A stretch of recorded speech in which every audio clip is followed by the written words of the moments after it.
Hello, and to start this video on really ethical discussions with regards to the Pre-Socratics and their thinking, I did want to cover briefly that there are many different traditions really to come out of how the Pre-Socratics were seen, certainly with the likes of Aristotle.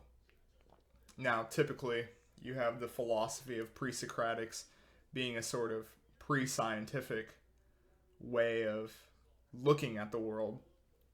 But we also have an interesting lineage that's less spoken about with regards to pre-theology in a theological historical context, which we see echoes of this with the likes of Heraclitus with the Logos or Anaxagoras with the Nous mind, where there is a reason giving to the logic of nature. And so I wanted to kind of cover this briefly just to show that there is other ways other than the way I'm doing on the channel to talk about the Pre-Socratics and things to really highlight in your own historical interpretation. But the path that I have chosen and will be pursuing in this video is the path to describe the pre-Socratic disposition to look at their own predecessors to actually understand them. Now, with the likes of Plato and Aristotle, we have a concern or an affinity towards finding form and demonstrating this through a study of nature. And I think if we look at it in the way that I'm trying to, we see a journey of trying to find the good. Because, of course, the good is something that is a rather constant thing that is developing throughout not just the Pre-Socratics, but their predecessors with the likes of Hesiod that we'll discuss today, or with the Homeric myths of the virtues. And so the journey for the good is a more thorough theme, I would argue, that we can take and trace back through the Greek literature, even prior to this new phenomenon of the pre-Socratic, pre-scientific ideas that they are coming about. And this is exemplified, I would say, through the idea of the cosmic justice. And the predecessors of the Pre-Socratics, the theme of it is developed and then nurtured further with the Pre-Socratics. And you have a sort of continuity, really, with the theme of a moral universe.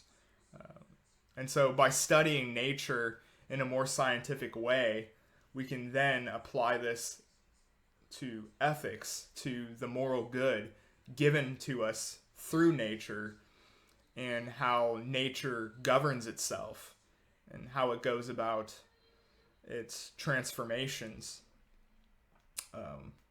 And so the earliest figures, they noticed the ordered process of nature, but what if we applied this then to the ordered processes of what it takes to have a moral life? And you kind of get this with the very old sayings of you get what you deserve, or the idea of fate. Fate kind of invokes, if you will, the idea of a cosmic justice, of an intelligence that is bringing about the good in the world. And now I want to really focus in on one of, I think, the defining things that we need to really pin down before we start talking about Socrates and Plato. And this is very much an important theme to understand when we discuss the Republic later. And that is the macrocosm. Nature has its own rules, its own governance, and the relationship to the microcosm of your morality, your moral life being rational and ordered in a similar fashion to the macrocosm that you inhabit. And so between the two distinctions of the macrocosm and the microcosm, of the cosmic justice in comparison to yourself, we have the Platonic idea of the republic, of the laws within a society that we assemble together upon. And so all throughout the literature from here on, we have really a parallel in the order of nature to the order of the city-state and the order of one's own life. And we have many analogies to all three, and this will be certainly the case when we get to the Republic. Now, turning back to the early Greek mythology, we want to point out some of the differences as we go along here. We saw really no intelligence behind natural processes that could demonstrate for us how we can have a natural law applied to our ethical lives. Nature and the forces behind it were the gods acting in an arbitrary way. If a disaster happened, for example, many times, and you have a great loss of human life, of the destruction of lives around you, it was all really in an arbitrary fashion because the gods didn't really care about human affairs so much. They were just looking for ends within that cosmic justice, and whatever happened in between just simply happened. Or the idea of Moira, which lurks behind the phenomenon that's happening in front of us. It's very arbitrary in that sense. And so the gods, with the likes of Homer, especially true in the Iliad, they're very fickle people, or gods, if you will, and with that, they're somewhat limited in what they could do and showed very little interest in what the human beings below them were up to. The mythology state, then, is one of heroic virtues, of the aristocratic hero who harbors and cultivates and stands for the likes of beauty, of wealth, of one's status, and certainly with honor. And so the hero in that quest, in that individual vision quest of wealth, status, and honor, they largely ignored and were even against what the problems of society had at stake in the ordinary needs of the ordinary people.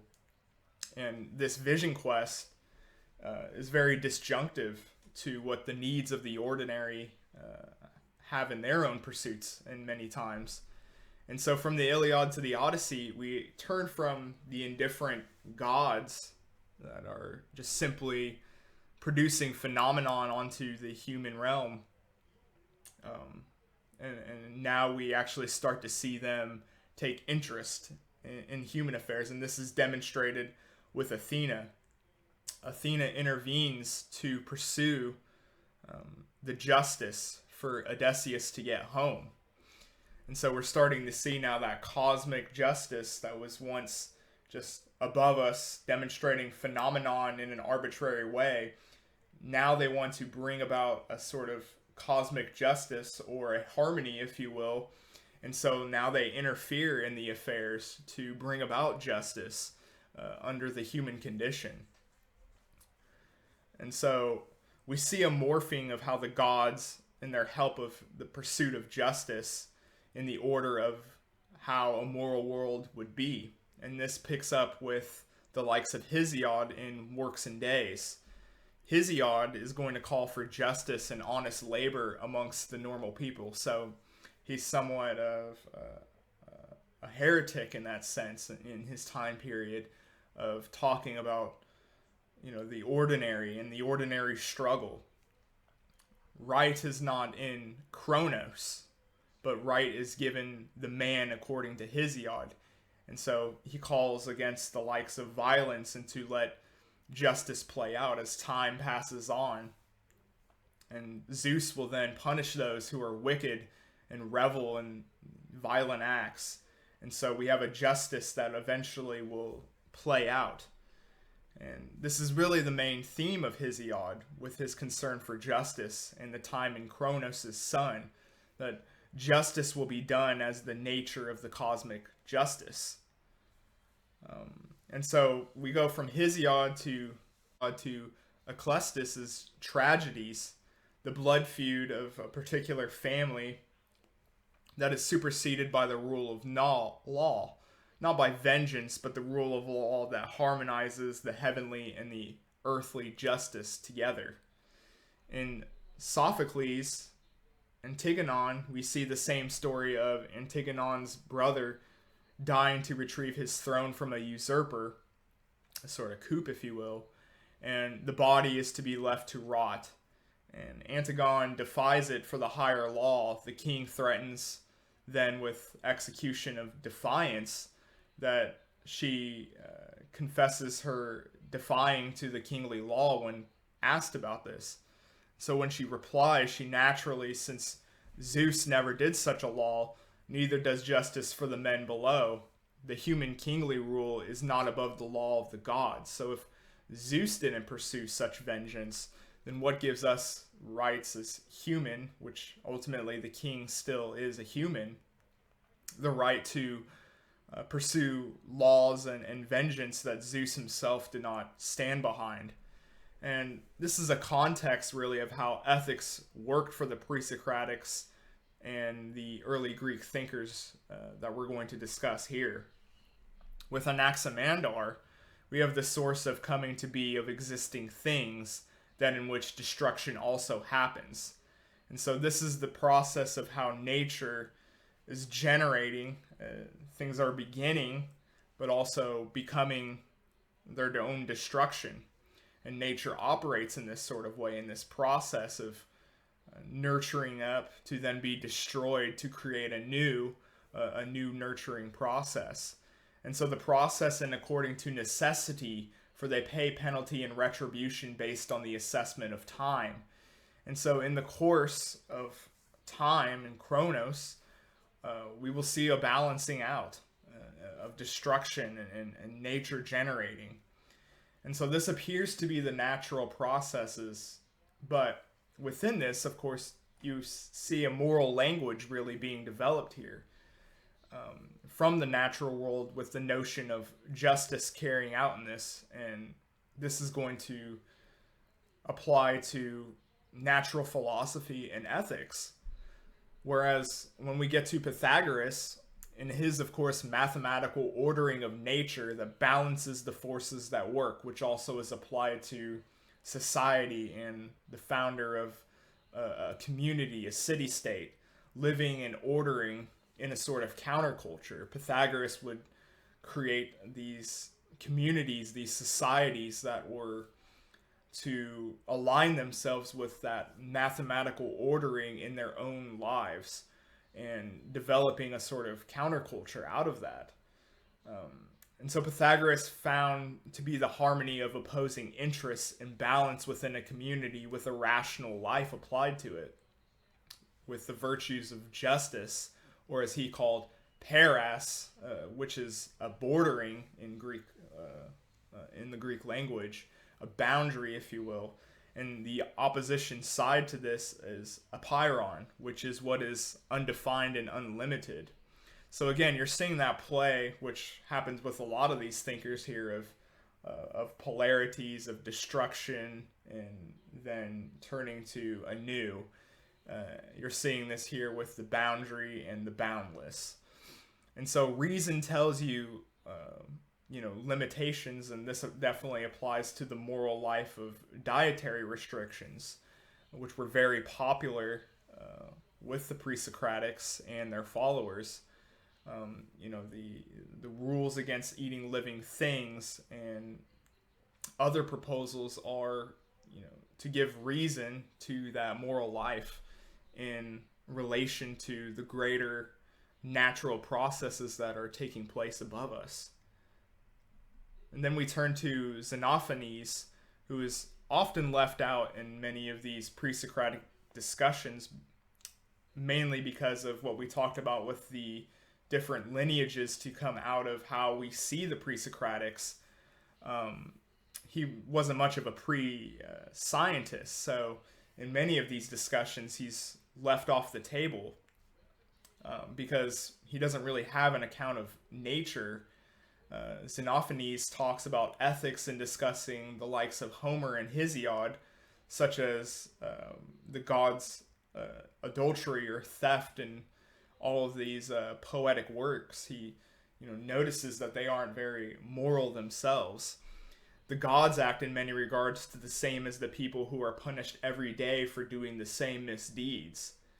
And so we're beginning to see then, with this idea of a fully rational, immaterial being appearing in the Greeks as this description of a divine creator, everything comes from, in a monistic fashion, this nous, if you will, or logos, as Heraclitus talked about, being really fleshed out here. And this kind of goes into that pre-theological presupposition, if you will, of looking at the history here. Xenophanes is discussed with the absolute monus. Everything is one and unchanging. There is one substance or undefined substance in some regards of a being that gives us a sort of intelligence or a governance towards how the world is going around us. But in that same regard, he's not an Eleatic. He was independent and motivated by the moral cosmic justice. And so he kind of doesn't really fit in the same bounds of what the other Eleatics had to say. Now turning to Heraclitus again, a quote here: "Those awake has one universe in common, but all those in sleep turns away to his own world." And so thinking is something that is common to all of living beings. When we are live and awake, we inhabit the same ordered universe with the laws of justice and the cosmos that we partake in when we're in the awakened state. But of course, in the dream state, we turn away to our own inner world, which is not inhabited by anyone but yourself. And so if this is a rational and ordered universe, then rational conclusions should be the same for everyone in common then. Because of course, if we all awake to the same commonality that we partake in, then there must be commonality, there must be a sort of logic, a logos, that everyone can participate in, just in the same way that everyone participates in thinking. And so the logos of the cosmic reason is available to us, and all things are one, to go back to the monistic idea. Living in logos becomes the theme, really, of the idea of the cosmic order or justice that is being brought down from the heavens. And using logos is important to be able to tap into that. Another theme is the opposition of things creating a harmony in the world, such as war to peace and its clash. War is a commonality, and the universe and justice found in the strife of war happening to produce change is a necessity, and in the course of time, logos will prevail in the end. This concept of the logos and its meaning with the Greeks is also to be pointed out, that it's not simply just a verbal, but an emphasis of the rationality.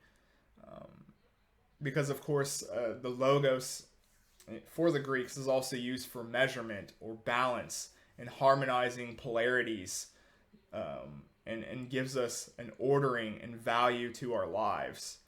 Now, the next thinker to turn to is going to be Anaxagoras, who of course was the pluralist, who held that there are as many elements as there are differences in qualities, through something like the idea of the seed, and the ordered nature, the cosmic nous, or God-like mind intelligence or reason.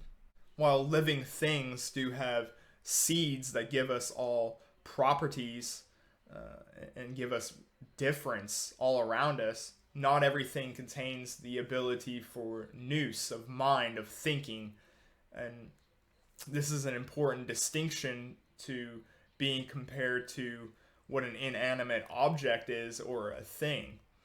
Mind then is that sort of one which is infinite and self-governed and mixed with nothing. You can't combine the properties of mind with some other seed, if you will, and using the same example here, to produce something else. Mind stands alone.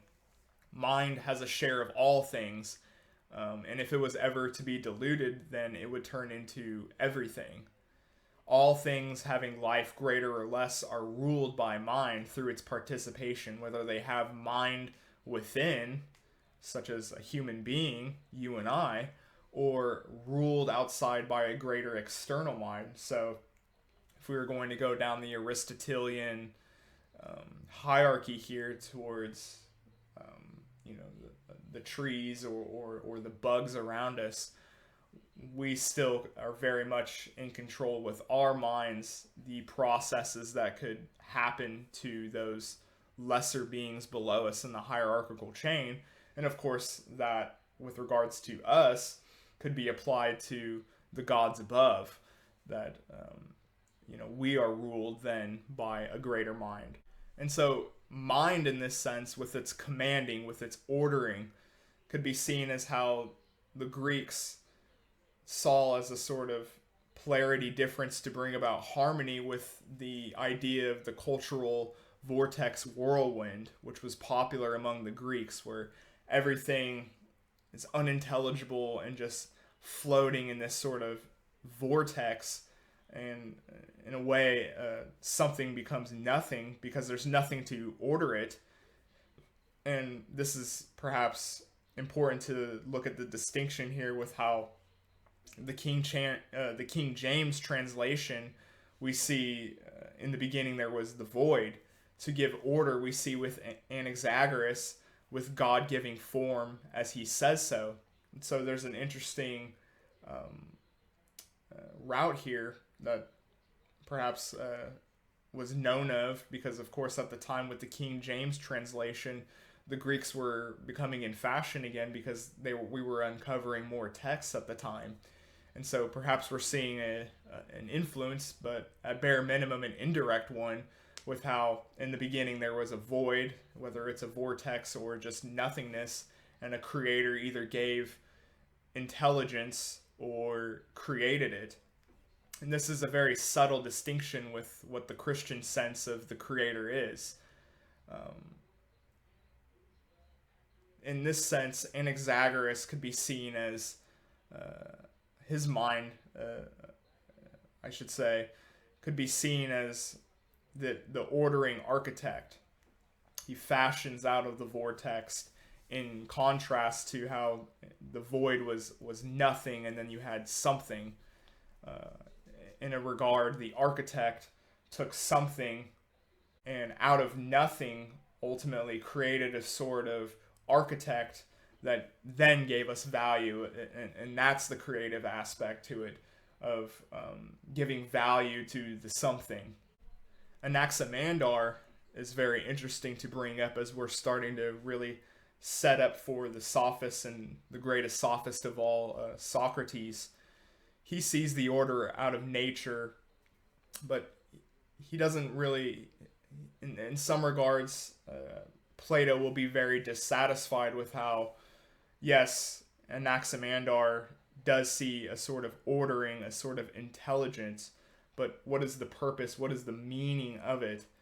And Plato and Aristotle is going to pick on this with spades, with giving a sort of telos to, yes, this is why things are the way they are, but there is a purpose behind why things are the way they are, instead of perhaps having a sort of arbitrary way of just pointing out that these processes are happening, but there is ends to it. There is a meaning behind it. Now, to contrast this, we could introduce Democritus, who goes against all of these views, really, in the order of the cosmos is simply sheer chance.